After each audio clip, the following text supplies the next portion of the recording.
Finally, the rock has come back to Spruce Pine. Morning, folks. Pastor Rocky Branch, Spruce Pine First Baptist Church. Been gone a few days. Today is day 147. We thank God for His mercy and grace. It is cold here, quite obviously. 13, 14 degrees. Wind is blowing. Snow is around a little bit, not major. Good group of people here right now, I've been told, and we will continue to bless the Lord and enjoy the fellowship of the Spirit. You know, it's amazing because we were gone a few days, and it was cold where we were too, so it wasn't like a heat wave or anything, just cold. But the challenge that we run into is to realize that God covers boundary lines. He covers state lines. He covers planet lines. I mean, God is everywhere, caring about everybody. You know, you can talk to a person and you can say, well, you know, God is everywhere. And they might say, okay, all right, I kind of figured that maybe. But then you can say, well, God cares for everybody. And then I say, now, wait a minute. Look at the hand that I've been dealt. I've heard that so many times. Look at the hand that I've been dealt. Well, I can tell you that God is no respecter of persons.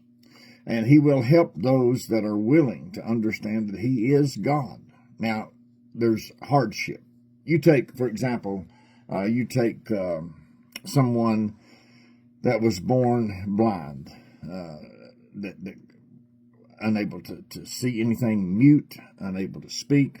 You think of Fanny Crosby that wrote 8,000 hymns, and she was deformed, blind, and mute from a kid. I think her mother put a poultice on her eyes and took her eyes away. Well, she could speak, but she was blind. Wrote 8,000 hymns. So it's not necessarily that if you follow the Lord, everything's going to be rosy and great, because we live in a world that's fallen. A fallen world is where we're living. Ephesians 2 tells us this. This land, this airspace where we are, belongs to the wicked one. That's what it says in Ephesians 2. He is the prince and the power of the air. And that's the air that we have right out here and the planet that we're standing on. However, Jesus won that victory at Calvary. He just hasn't claimed it yet. So there's going to be some hardships in any life, but the hardships are not my point, although they do come. My point is God loves you and God cares for you no matter your situation. Now, accidentally, could God have stopped Fanny Crosby's mother from putting a poultice on her eyes when she was a child? Well, sure. God could have done that. But out of that, we have 8,000 hymns.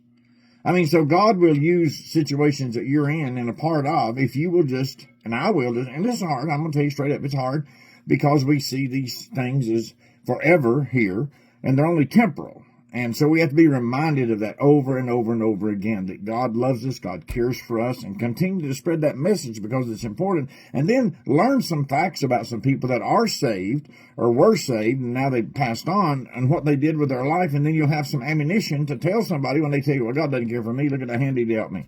God doesn't care about me. Look, I don't get a break. Well, if you will study and find out people that had problems with their physical or emotional. D.L. Moody had Great Depression. Charles Spurgeon also. They stayed in the bed for days with the head covered up. I mean, we need to know that stuff because it helps people to understand that, you know, God could have took that away, but God brought them closer to Him through this challenge that they had emotionally. So we need to know these things to encourage others to pick them up, because we are God's kids. If you're saved, that is.